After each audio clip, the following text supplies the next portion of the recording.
We're here at Substance Skate Park in Bushwick, Brooklyn, where this crew feels empowered to try things they've never done before, even wiping out, with friends to help them up when they do.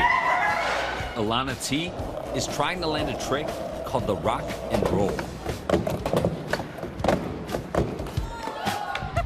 This is what the new face of skateboarding looks like. New York City has a lot of skaters of different backgrounds and identities that are not traditionally represented in skateboarding. They're establishing inclusive spaces where non-binary and trans skaters won't feel like outsiders, fighting to make sure anyone who wants to skate can. Since the start of the pandemic, it's blown up across the country. In June 2020, sales of skateboarding equipment increased by 118% compared to the same period in 2019. It's been front and center on the largest athletic stage in the world, the Tokyo Olympics. The first time skateboarding has been included in the games, with winners as young as 13, like Momiji Nishia, who took home gold for Japan, but also for misgendering American non-binary skater Alana Smith, who proudly had their pronouns, they, them, scribbled on their deck. And in Brownsville, Brooklyn, at the Sun-Baked Rudd Skate Park, this crew knows how important that kind of representation is. I'm about to get on board with Shawnee, Anna, and Corey, founders of the NYC-based collective Pansy Skate.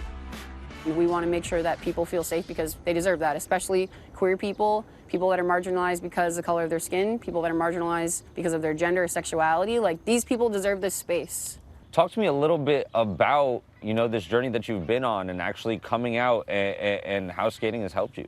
I didn't really know myself as well. I was living in Wisconsin in like a pretty small town. At that point in my life, I didn't really know I was trans yet either, or like a genderqueer person. I think that's a part of like the queer experience, is like figuring out who you are. But then I got into skating and I met these people and I was like, oh, this is like my people. Like, I very much believe in chosen family, and like that's my chosen family. And at the end of the day, like, you know that there's gonna be a place for you. Along with providing a safe space for skaters, Pansy hosts community meetups.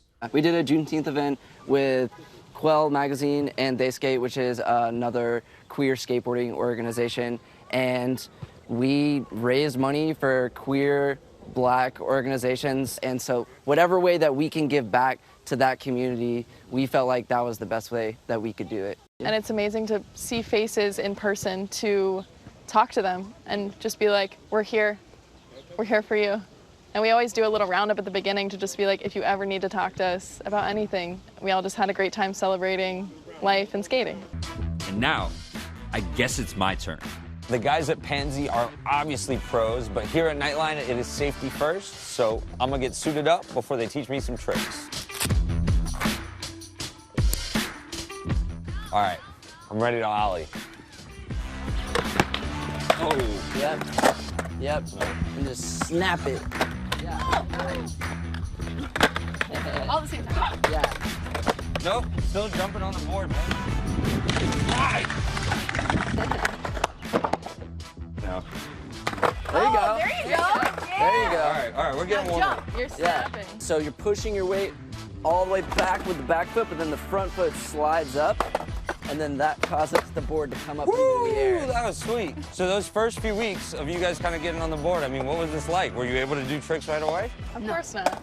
No. But when you Takes skate months. 8 hours a day, 7 days a week, especially together, we were vibing off each other a lot. So I think we learned kind of fast.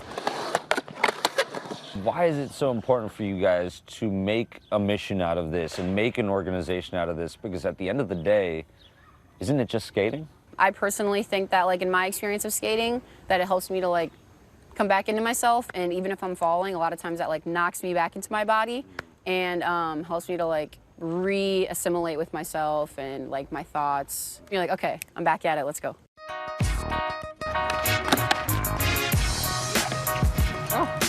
Kai and Shab can also tell you what it's like to fall and then get up again. Woo. They're the co-founders of They Skate, bringing LGBTQ plus skaters to the front. We're always the plus one, and we don't want to be tacked on, so I want to tack on an ally. Welcome to my world.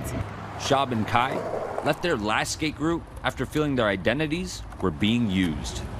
And I started having question marks pop in my head of, like, am I here because I'm being tokenized? Do they understand what it is to be a black skater, a non-binary skater, a trans skater?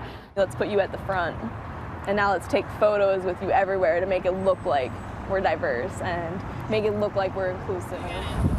It's not always roses when you're skating. It's not always comfortable. There is harassment. For Kai and Shab, it's about expressing their style with a bonus of a little bit of onboard bonding. This isn't just skating. This is what's making us happy. We might look angry, we might be sweating, we might be screaming because we keep falling, but we're happy. I promise, we're happy. Back at Substance Skate Park, the moment of truth for Alana.